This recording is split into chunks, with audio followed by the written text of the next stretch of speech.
You are born into it, a squirming blind thing thrust into the cold air of a den that smells of damp earth and your mother's breath. She is warm, though, and her warmth is the first thing you know.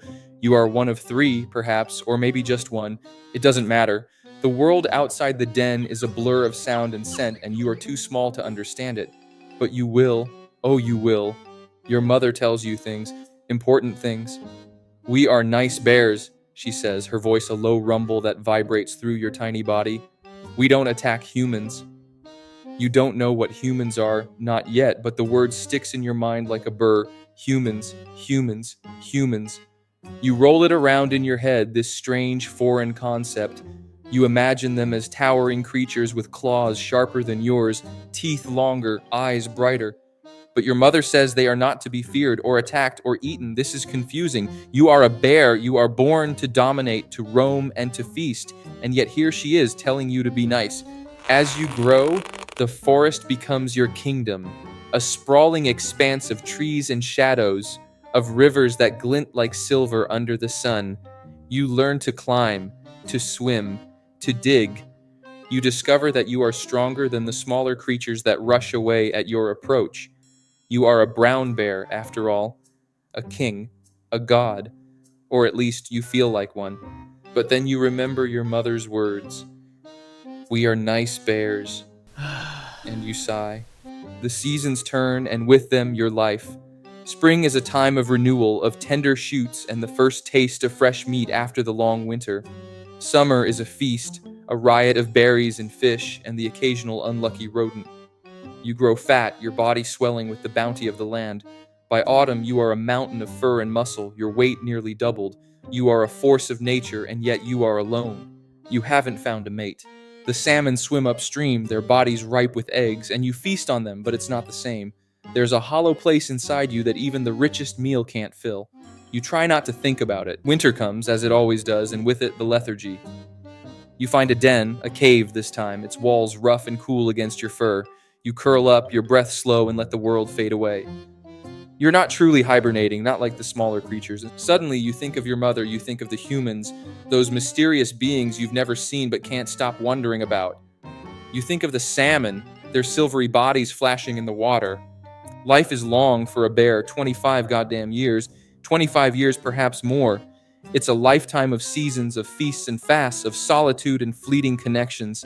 You are a creature of habit, of instinct, and yet there is something more. Your brain is large, larger than it should be for your body, and it buzzes with thoughts you can't always understand.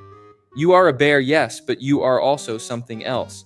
Something that wonders, that dreams, that questions. And so you live. You roam the forests, the mountains, the rivers. You feast and you fast. Sometimes when the wind is just right and the scent of something unfamiliar reaches your nose, you feel the old urge rise within you, the urge to dominate, to attack, to feast. But then you hear your mother's voice, soft and steady in your mind. We are nice bears.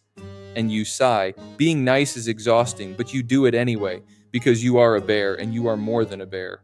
The forest is a place of endless cycles, a stage where life and death perform their eternal dance. You are born into it, small and fragile, a mere possibility in a world that doesn't care if you survive. The odds are not in your favor.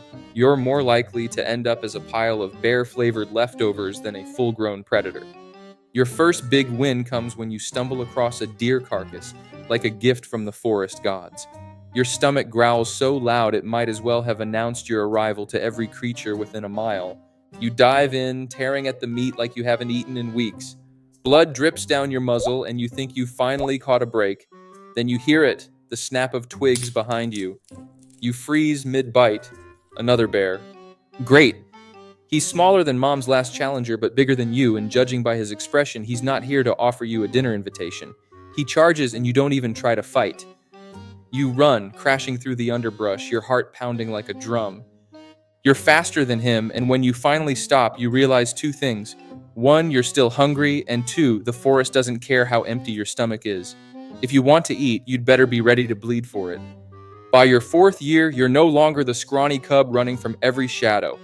At 700 pounds, with claws sharp enough to carve your name into a tree and muscles built from year of hunting, you've earned your place at the top.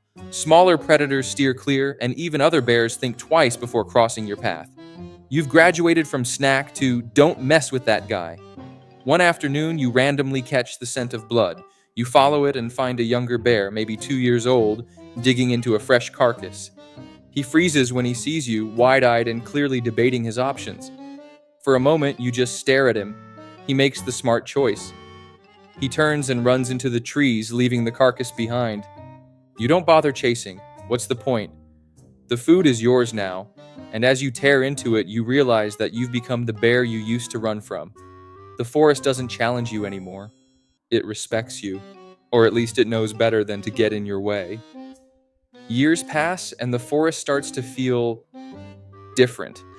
Your once powerful body doesn't move like it used to. The fights you used to dominate now leave you limping for days. The younger bears are getting bolder. While you still win, it's starting to feel more like survival than victory. One day, after a particularly rough fight, you catch yourself retreating. That's when it hits you that you've still got your scars and your pride, but the cracks are starting to show. As the first snow of winter falls, you retreat to an old den, one you haven't used in years. You curl up inside, your breath slowing as the cold settles in around you. You fought and ruled for longer than most, but the forest doesn't mourn its kings. And so you drift. You think of the deer carcass, the thrill of your first real meal. You think of the younger bear and the strange satisfaction of knowing you've become what you once used to be fearful of. And yet, as the cold breeze wraps around you, you can't help but smile. You've eaten more than your fair share of deer carcasses, and if the forest doesn't care, but you've never needed its approval anyway.